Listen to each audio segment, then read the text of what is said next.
Hello বন্ধুরা, তো তোমাদেরকে বলেছিলাম তানির ড্রয়িং ক্লাসে পিকনিক ছিল। তো আমি ওর ড্রয়িং ম্যামকে বলেছিলাম যে আমাকে কয়েকটা ক্লিপ নিয়ে আমাকে একটু শেয়ার করতে। তো যাই হোক, ওর ম্যাম আমাকে শেয়ার করেছে। তো thank you so much dear, তুমি এই সুন্দর সুন্দর ক্লিপ যে আমাকে শেয়ার করেছো। আমি সমস্ত কিছু বলো তো ক্যামেরা বন্দি করতে খুবই ভালোবাসি, মানে আমি খুবই ক্যামেরা লাভার। তো আমি মেয়ের প্রত্যেকটা মোমেন্ট বলো আমি খুব ক্যাপচার করে রাখতে চাই। তো এই মোমেন্টটাও আমি মিস করতে চাইনি। তো মেয়ে দেখো এখানে পিকনিকে দেখো আমার মেয়ে এখানে বিরিয়ানি খাচ্ছে, মানে কি সুন্দর খাচ্ছে। বাড়িতে আমার মেয়েকে 1.5 ঘন্টা ধরে বসে খাওয়াতে হয়, আমার মেয়েকেই না প্রত্যেকটা ছোট বাচ্চাকে এরকমই মারা খাওয়ায়।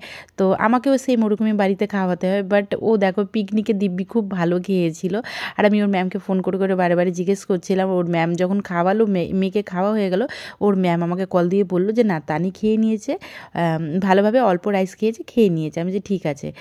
তো যাই হোক, তো ও এত এনজয় করেছে তোমরা দেখতেই পাচ্ছ। আর ও আমাকে বাড়িতে এসে বলেছে, মাম্মা আমি পিকনিকে খুব এনজয় করেছি, আমার খুব ভালো লেগেছে। এই যে দেখতেই পাচ্ছ, তানি সব থেকে ছোটো, এখানে সব থেকে ছোটো, মানে তানির 4 বছর বয়স।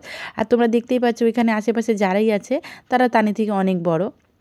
আর তানি মানে তাদের সাথে বলো তো মানে মিলে গেছে, মানে নেই, মানে তানি বলো তো মানে কোনো জায়গা নতুন জায়গায় ভয় পায় না, মানে এরকম ওর মধ্যে কিছুই নেই।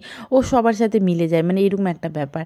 আর ড্রয়িং ক্লাসে ওকে সবাই খুব ভালোবাসে, সবাই। এই যে তোমরা দেখতেই পাচ্ছ, মানে এই যে দেখো ওরা নিচে শুয়ে শুয়ে খেলছে, আর এই পাশে সবাই ডান্স করছে। তো তখন ওর ম্যাম দেখো এই সুন্দর ইয়েগুলো ক্যাপচার করে রেখেছে। তো ভাবলাম চলো তোমাদের সাথে। তো তানির এই পিকনিক ব্লগ তোমাদের কেমন লাগলো তোমরা কমেন্ট করে জানিও। টাটা, বাই বাই, আবার দেখা হবে নেক্সট ব্লগে।